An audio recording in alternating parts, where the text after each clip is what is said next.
വൽതക്കും മിൻകും ഉമ്മത്തുൻ യദ്ഊന ഇലൽ ഖൈരി വയഅ്മുറൂന ബിൽ മഅറൂഫ് എന്ന് പറഞ്ഞ ആയത്തെടുത്തുകൊണ്ട് നിങ്ങൾക്ക് സംഘടന ഉണ്ടാക്കുവാൻ എന്ത് തെളിവാണുള്ളത്?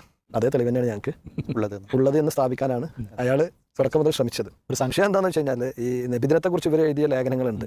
ആ ലേഖനത്തിന്റെ ഹെഡിങ്ങുകൾ ഓരോന്ന് ഇപ്പോൾ സുന്യാഫ്കാർ പൊക്കി പിടിച്ചുകൊണ്ട് തന്നെ നമ്മൾ ചോദിച്ച ചോദ്യമുണ്ട്. അത് മൂല്യമുള്ള ഇബാദത്ത് എന്നാണ് നബിദിന ആഘോഷത്തെക്കുറിച്ച് പറഞ്ഞിട്ടുള്ളത്, മൂല്യമുള്ള ഇബാദത്ത്. രണ്ടാമത്തത് ഇതേപോലെ തന്നെ നബിദിനത്തെക്കുറിച്ച് അത് ശറയിൽ പെടുമെന്ന് രേഖപ്പെടുത്തിയതുണ്ട്.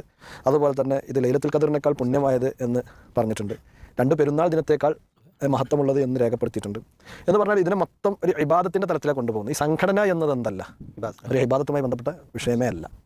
അത് നമുക്കറിയാം. ഇപ്പോൾ കാര്യങ്ങൾ നമുക്ക് ഉസൂലിൻ്റെ അടിസ്ഥാനത്തിൽ പറയുകയാണെങ്കിൽ 2 തരംതിരിക്കാം. ഒന്ന് ഇബാദത്തുകളായിട്ട് വരുന്നതുണ്ട്, 2 ആദത്തുകളും മുആമലാത്തുകളും എന്ന് പറയും.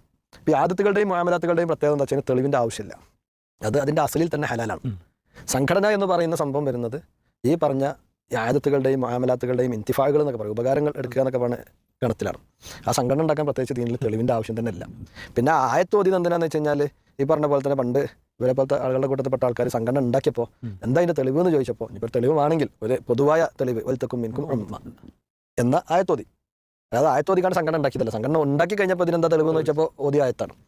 കാരണം എന്താണെന്ന് വെച്ച് കഴിഞ്ഞാൽ അള്ളാഹുവിൻ്റെ മാർഗ്ഗത്തിലേക്ക് ക്ഷണിക്കാനായിട്ട് പള്ളിയിൽ ഒരാൾ ഇരിക്കണമെങ്കിൽ അത് ഇതിൻ്റെ ഉള്ളിൽ തന്നെ വരാം. അള്ളാഹുവിൻ്റെ മാർഗ്ഗത്തിൽ ക്ഷണിക്കാൻ വേണ്ടി സംഘടന ഉണ്ടാക്കണമെങ്കിൽ സംഘടന ഇതിലെ വരാം. ഇത് സംഘടന ഒന്നും ഉണ്ടാക്കില്ല, വേറെ ട്രസ്റ്റ് ഉണ്ടാക്കിയത് ഇതിൽ തന്നെയാണ് വരാം. ചില ആൾക്കാരുണ്ട് സംഘടന എന്ന് പറയുമ്പോൾ അത് സംഘടനയ്ക്ക് ഷർത്ത് ഫർള് ലാബിത്ത് എന്നൊക്കെ പറഞ്ഞാൽ നടക്കുന്ന വേറെ കുറച്ച് ആൾക്കാരുണ്ട്. ഓലും ഇവരെ പോലെ മനസ്സിലാക്കിയത്. ഇവരും സംഘടന ഇബാദത്താണ് മനസ്സിലാക്കി, ഓലും സംഘടന ഇപ്പോൾ ഇബാദത്താണെന്നാണ് മനസ്സിലാക്കിയത് നമുക്ക് മനസ്സിലാക്കേണ്ടത്. കാരണം ആ രൂപത്തിലാണ് അതിന് ഷർത്തും ഫർളും പറയാറുള്ളത്. എന്നാൽ സംഘടന എന്ന് പറയുന്നത് ഒരിക്കലും എന്തല്ല, അതൊരു ഇബാദത്തല്ല. അപ്പോൾ ഈ നെയ്യത്തിൻ്റെ പ്രത്യേകത അത് ഫൈസൽ മൗലവിൻ്റെ ചോദ്യത്തിൽ അതിന് മറുപടി പറഞ്ഞ സമയത്ത് തന്നെ പറഞ്ഞിട്ടുണ്ട്. അതായത് നെയ്യത്തിൻ്റെ പ്രത്യേകത ചർച്ച ചെയ്തെടുത്ത് പണ്ഡിതന്മാർ പറയുന്നത് കാണാൻ കഴിയും. ആയത്തുകളെ ഇബാദത്താക്കുന്നത് നിയ്യത്താണ്. ആയത്തുകളെ ഇബാദത്താക്കും. അതുപോലെ തന്നെ ഇബാദത്തുകൾക്കിടയിൽ വ്യതിരക്തത ഉണ്ടാക്കുന്നത് നിയ്യത്താണ്. അപ്പോൾ ആയത്തുകളെ ഇബാദത്താക്കുക പറഞ്ഞാൽ സംഘടന എന്നത് അടിസ്ഥാനപരമായി കൊണ്ട് ഇബാദത്തല്ല. എന്നാൽ ഇവിടെ മൂല്യമുള്ള ഇബാദത്താണ് നബിദിനം എന്ന് പറയുന്ന ആളുകൾ ഒരു ആയത്തിൻ്റെ വിഷയത്തിൽ ഉദ്ധരിച്ചിട്ടുള്ള തെളിവായിക്കൊണ്ട് ഉദ്ധരിച്ചതല്ല, മറിച്ച് അതിനൊരു ഉപോത്ബലകം എന്നുള്ള നിലക്ക് ഉദ്ധരിച്ചൊരു സാധനത്തെ, ഷവാഹിദായിക്കൊണ്ട് ഉദ്ധരിച്ചൊരു സാധനത്തെ എടുത്തിട്ടാണ് എന്താ ഒന്നാമത്തെ ചോദ്യം ചോദിക്കേണ്ടത്.